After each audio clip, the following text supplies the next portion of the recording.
Bien, entonces,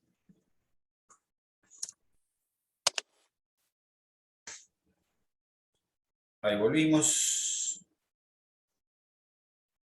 Muy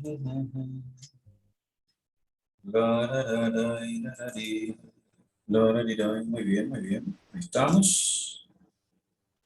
Bueno, ahí estoy compartiendo de vuelta, creo que sí. Yo que sí.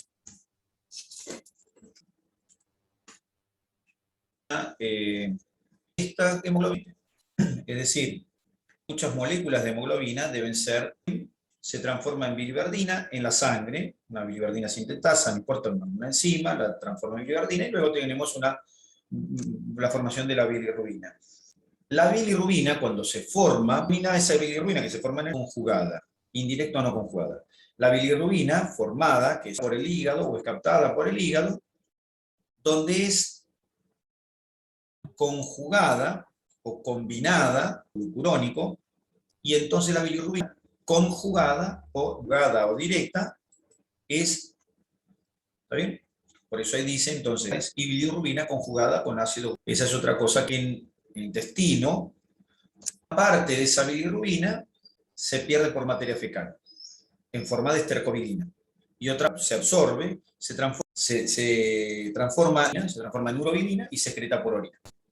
Entonces así nos deshacemos de los grupos M. Profe, ¿cómo Sí, dijo ¿qué pregunta? No sé, Más fuerte decir porque no te escucho. Espera. ahora sí, que me haya trabado la computadora. ¿Cómo había dicho los nombres que no llega? Si puedo, quiero ponerme un auricular para escucharte mejor. ¿Qué me decía? Perdóname. Sí, escuchamos bien. ¿Interpreto que menos o se escucha bien? Se escucha bien. Hablando? Por ahí lo que él quiere es los grupos hemo que se eliminan, uno se elimina por la orina, otro se elimina por Claro, materia esos fecal. nombres quiere que Pregunto si se escucha llovido lo que hablo. Se se escucha bien. Se escucha bien. Bien. No nos escuchás a Porque nosotros yo los dos, escucho se mal. nota. Por ahí sin auriculares es mejor.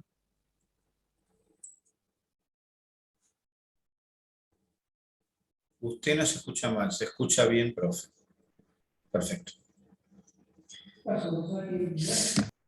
Bueno, decía que, entonces repito rápido, la bilirrubina se transforma en biliverdina, el grupo M se transforma en biliverdina, la biliverdina se transforma en bilirrubina, la bilirrubina que se llama indirecta o no conjugada, esa circula por el plasma. Luego pasa el hepatocito la conjuga con ácido glucurónico como el que está escrito ahí abajo. Luego, esa bilirrubina conjugada se excreta en la bilis, o a la bilis, llega al intestino.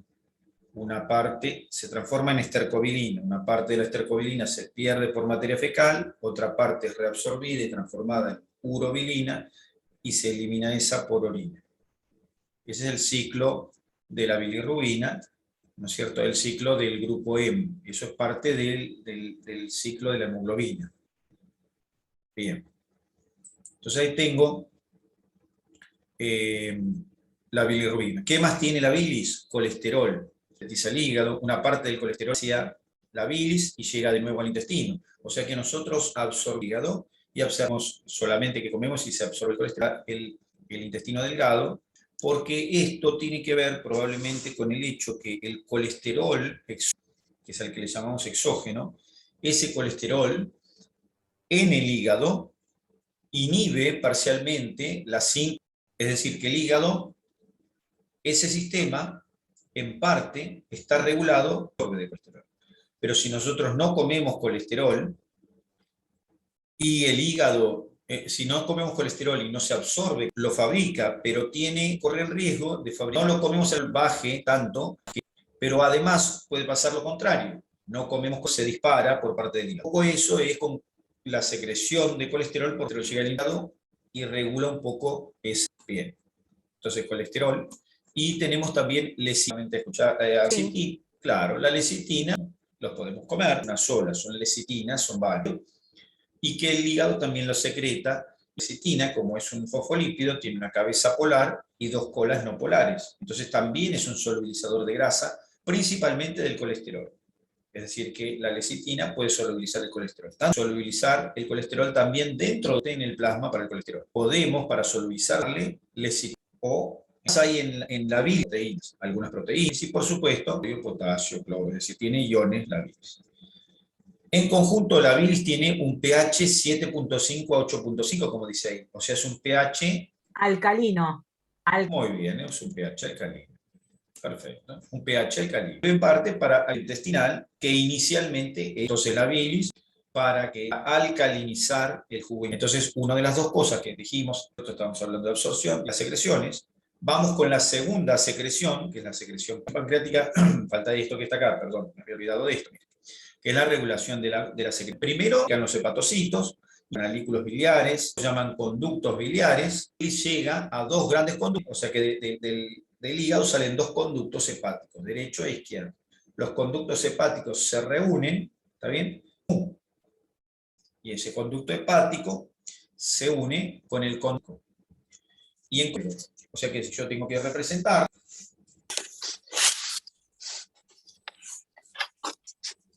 Se ven dos conductos hepáticos, común, que a su vez se reúne con el cístico, que sale del globito, y en última instancia se forma. ¿Está bien? O sea que tengo...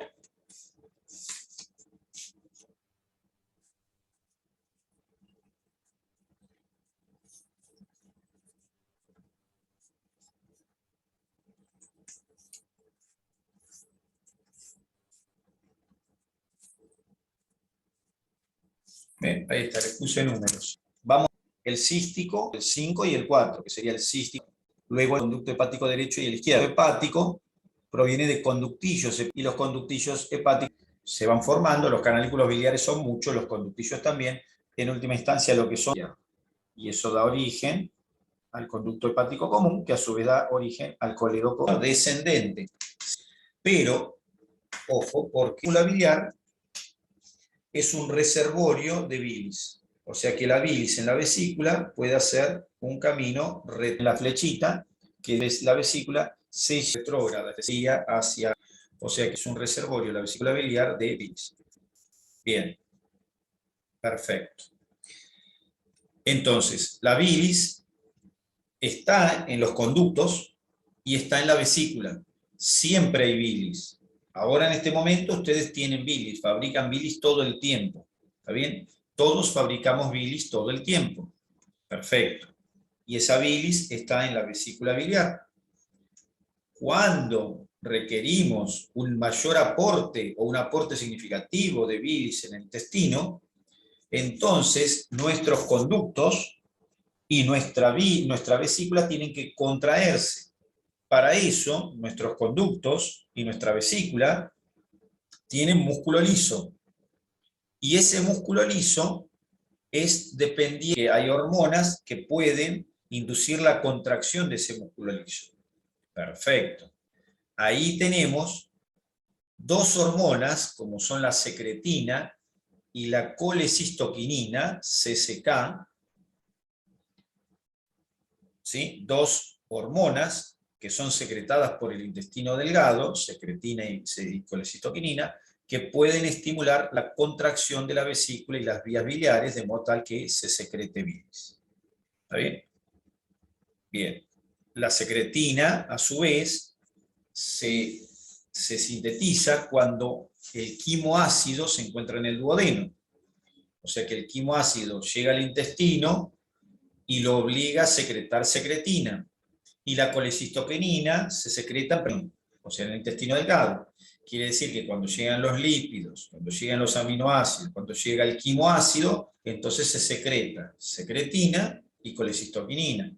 Y a su vez esta secretina y colecistoquinina contraen la vesícula biliar y las vías biliares para que la bilis descienda hacia el intestino. Ese es el mecanismo de regulación. Quiere decir que para secretar bilis necesito la secretina y la colecistoquinina. También la vía biliar, y también puede generar la contracción de la vía biliar. Un nervio, o sea, una estimulación nerviosa. El mismo nervio que estimula la secreción del estómago y de otros órganos, porque justamente de eso, esas cosas hace el nervio vago, estimular secreciones y motilidad del intestino y en este caso de la vía biliar. Bien, conclusión que llega la bilis al intestino cuando el intestino la está... ¿Te paso una pregunta? Sí. ¿Y qué pasa cuando hay que extirpar la vesícula? Nada. No pasa nada, no es necesario, digamos, que quién realiza la función de la vesícula, que es...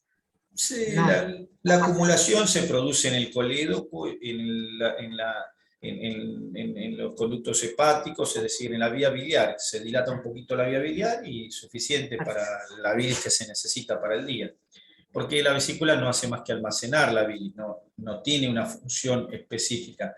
Un poco se concentra, se puede concentrar un poco, pero no es una función importante.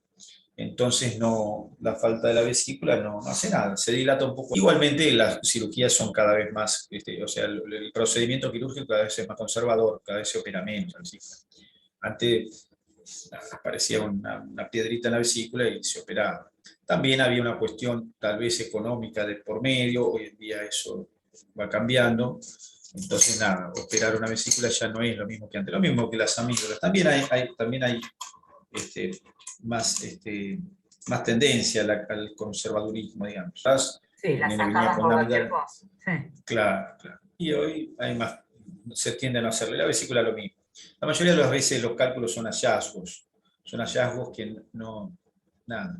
E incluso a veces son hallazgos cuando al paciente le duele el abdomen y entonces tiene piedras, son las piedritas de la vesícula. Esas no son las piedritas de la vesícula, pero como que se dice que son. Y bueno. Pero igualmente aún así cada vez se opera menos, aún cuando traigan molestias. Si no el tema es que una piedrita obstruya algún conducto biliar. Claro, de eso se trata, pero eso no sucede siempre, por eso hay que evaluarlo. O sea, una piedrita en la vesícula no es sinónimo de operar. No.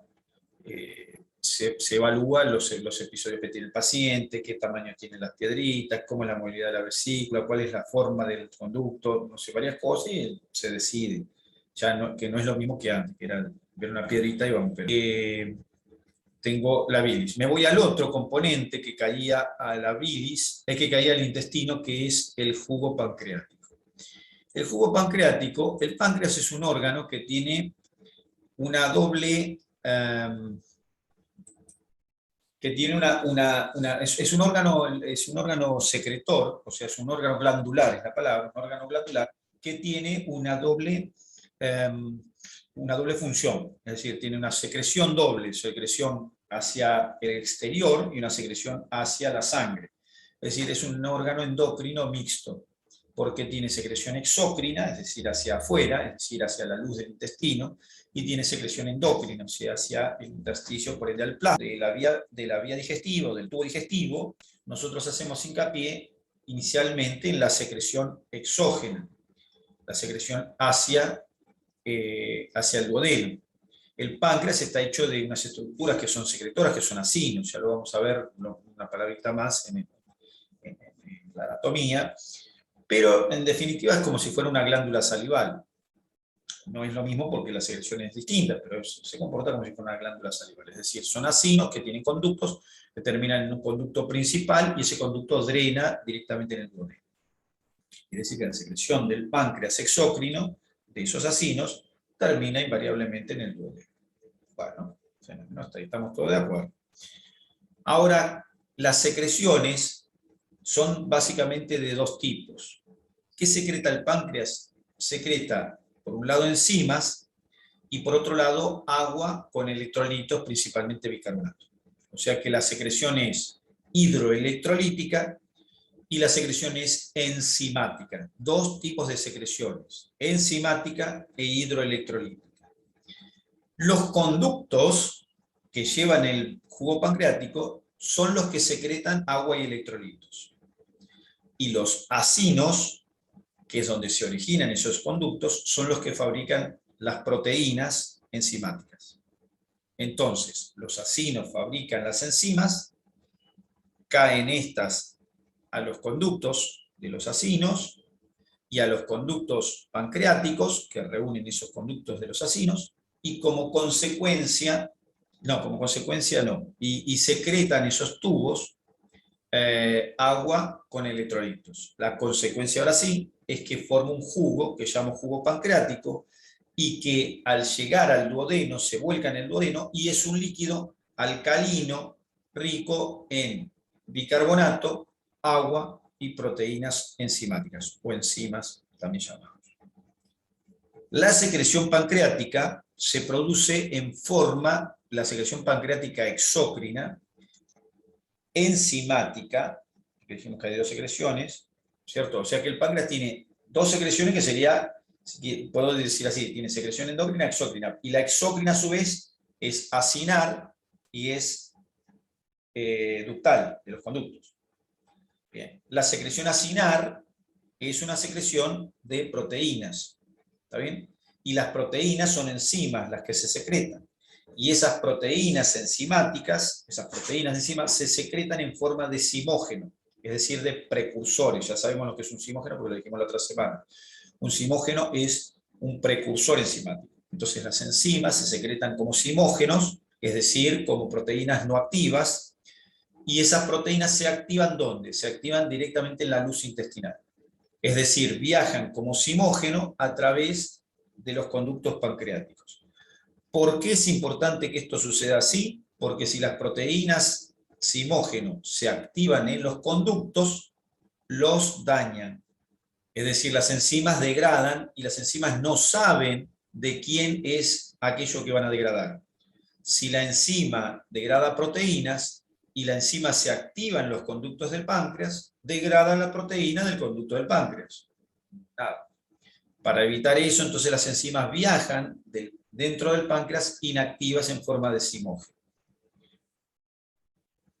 Cuando llegan estas proteínas al intestino, se activan inicialmente, en realidad se van activando igual solas, pero la que se activa principalmente es una proteína que se llama, una enzima que se llama tripsina. ¿Está bien? El zimógeno de esa tripsina es el tripsinógeno. Entonces, el acino secreta tripsinógeno. El tripsinógeno viaja por los conductos pancreáticos. El tripsinógeno cae en el duodeno.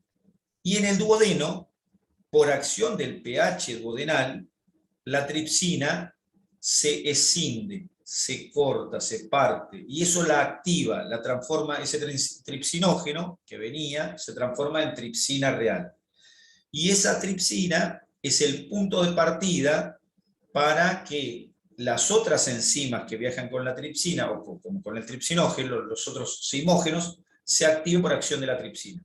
O sea que sería la tripsina, viaje de los zimógenos a través de los conductos pancreáticos, volcado de esos zimógenos en el intestino, le hace duodeno, segunda porción, activación de la tripsina y a continuación activación del resto de los zimógenos. ¿Está bien? Y ahí tengo, la activación representa la activación de todas las enzimas que tengo a disponibilidad en el intestino delgado. Con respecto a la secreción hidroelectrolítica, las enzimas ductales van, a la medida que se van secretando zimógenos, las enzimas ductales van secretando agua y electrolitos a los conductos y eso solubiliza esos zimógenos. Consecuencia, se secreta agua en esos conductos, se secretan electrolitos, principalmente bicarbonato, y eso cae en el intestino como secreción, como jugo pancreático. ¿Y qué pasa? Alcaliniza, no solo solubiliza las proteínas, sino que, los zimógenos, sino que además se produce la alcalinización de la luz del duodeno. ¿Está bien? La secreción pancreática está modulada, básicamente por dos mecanismos que funcionan de forma paralela. Para la secreción enzimática tengo un estímulo y para la secreción ductal de agua y electrolitos tengo otro estímulo. Bien, para la secreción, ahí está, para la secreción de las enzimas, ven acá está, entonces control hormonal, control nervioso. Ven que dice acá, rico en agua y bicarbonatos, perdón, acá dice bicarbonato de sodio, ahí hay que agregar la palabra. y jugo rico en enzimas. Doble secreción. ¿Está bien? Bien, entonces, el jugo rico en agua y bicarbonato es estimulado por la secretina. ¿Quién fabricaba la secretina? El propio intestino delgado. Al propio intestino delgado le llega acidez, lo que decíamos recién, hace un minuto, le llega un quimoácido y se fabrica secretina, que ya vimos que estimula la secreción de la bilis acuosa y electrolítica del páncreas. O sea que ahí vimos dos funciones de la secretina y vimos cómo la secretina, el mecanismo por el cual se secreta secretina. El mecanismo por el cual se secreta secretina es la acidez del quimo que proviene del estómago. Una vez que se secreta la secretina, estimula una doble secreción, la de la vía biliar que vimos hace un minuto, y la pancreática rica en agua y bicarbonato, que es esta. Y la secreción rica en enzimas está producida por los nervios vagos, que también estimulan la secreción de la vía biliar, y por la colecistoquinina, que es CCK, en realidad antiguamente se llamaba colecistoquinina pancreosimina, así se llamaba, pero ahora decimos solo CCK, colecistoquinina. Y la colecistoquinina, que se secreta por acción de algunos péptidos y lípidos, como también vimos recién, esa CCK estimula la secreción biliar, como vimos recién, y además estimula la secreción del páncreas rica en enzimas. ¿Está bien? Entonces el vago y la CCK, enzimas, y la secretina, agua bicarbonato. Y de esta manera es como llega el agua, el bicarbonato y las enzimas en forma de zimógeno a la luz intestinal. Luego, las enzimas se activan y entonces, una vez que se activan,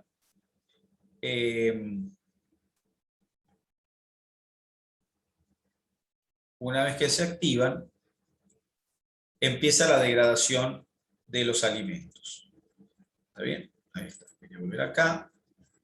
El pH del jugo que tiene agua y bicarbonato. Esto es bicarbonato de sodio. HCO3, bicarbonato, unido con sodio, bicarbonato de sodio. pH similar al de la bilis. ¿Está bien? Enzimas que se secretan en forma de zimógeno, se secretan en forma de zimógeno, la mayoría. Algunas se pueden activar parcialmente. Las enzimas acá tengo, miren, amilasa, lipasa, tripsina, amilasa que en realidad no es una, amilasas, lipasas, tripsina, quimotripsina, carboxipeptidasas, ribonucleasas. ¿Para qué servirán estas enzimas? ¿Para degradar qué? Fíjense, las amilasas que degradan. Lípidos. Ah, no. Amilasas. Las lipasas. Las amilasas, glúcidos, las lipasas, lípidos, triglicéridos, las tripsina, quimotripsina, carboxipeptidasa, todas estas proteínas, ribonucleasas, desoxirribonucleasas, ácidos nucleicos. O sea que acá tengo las enzimas que había mencionado en las clases anteriores. ¿Está bien? Estas enzimas las había mencionado en las clases anteriores y habíamos dicho que estas eran las que degradaban, y eso vimos en cada caso, vimos para cada caso cómo era la degradación y cómo era la cuestión. Entonces, lo que estoy mostrando ahora es de dónde salieron esas enzimas que habíamos comentado antes. Y nosotros habíamos visto este cuadro, creo que lo habíamos visto, ahí está, el páncreas, lo habíamos visto en intestino, pero lo mismo, no importa, acá está, este es el mismo cuadro, ahí está, pancreático, la bilis secretada por el hígado, el jugo pancreático por el páncreas con amilasa, lipasa, tripsina, quimotripsina, carboxipeptidasa, todo esto que habíamos visto, y esto entonces completa las dos secreciones que vinimos a mencionar de las tres que dijimos. Dijimos dos secreciones, una biliar y otra pancreática. Y estas secreciones son las de las que hablamos la charla pasada, que permitían la degradación de las macromoléculas para que las podamos absorber, como mencionamos en la charla previa. Bien, por último, la última secreción que hay es la secreción intestinal, el jugo intestinal. El intestino también secreta hacia la luz y también secreta hacia el intersticio. Es decir, que el intestino no solo absorbe, sino que secreta, ¿de acuerdo? Y de hecho llega a nuestro intestino más agua a la luz de nuestro intestino llega más agua proveniente del propio intestino que de lo que ingerimos. Para que tengan una idea, ¿cuánto líquido calculan que maneja el intestino por día? La luz intestinal, ¿cuánto líquido maneja esa luz intestinal? ¿Cuánto líquido pasa por la luz intestinal en un día? ¿Qué opinan? Mucho. ¿Mucho que será? 10 litros. 4, 10. ¿Alguna otra oferta? 150 litros, 1,4 litros. Bueno, calculen ustedes que cuánto líquido más o menos decimos que ingiere una persona por día. 2 a 3 litros bebiendo. de agua. ¿Ustedes toman 3 litros de agua por día? Yo 2 tomo, seguro. Bueno, Sí. ustedes 2 toman, pero no 3. A veces tomo 3, y además, de vez en cuando, depende. Bueno, está bien, pero de vez en cuando, sí. Yo también de vez en cuando me tomo 7 litros de vino, pero eso no vale. No, no tomo, ya no tomo. Bueno, pero entonces, sí, ya casi no tomo nada. Me perdí el gusto por el alcohol. No sé por qué, pero se me fue el gusto por el alcohol. Bueno, no es que antes tampoco tomaba a caer muerto, no va a creer que nada, pero bueno. Pero bueno, la cuestión es que líquido, nosotros tomamos, vamos a ponerle 2 litros de líquido por día, vamos a ponerle 2 litros de líquido, sumando todo, por supuesto, infusiones, agua, bebida, no sé. Y le podemos sumar le podemos sumar un poquito más en realidad porque los alimentos también tienen líquido. ¿Está bien? Entonces ustedes me pueden decir, bueno, el que bebo es 1,5 litros, pero mis alimentos también tienen líquido. Entonces yo tomo 1,5 litros, bueno, serán 2,5 litros que ingerimos.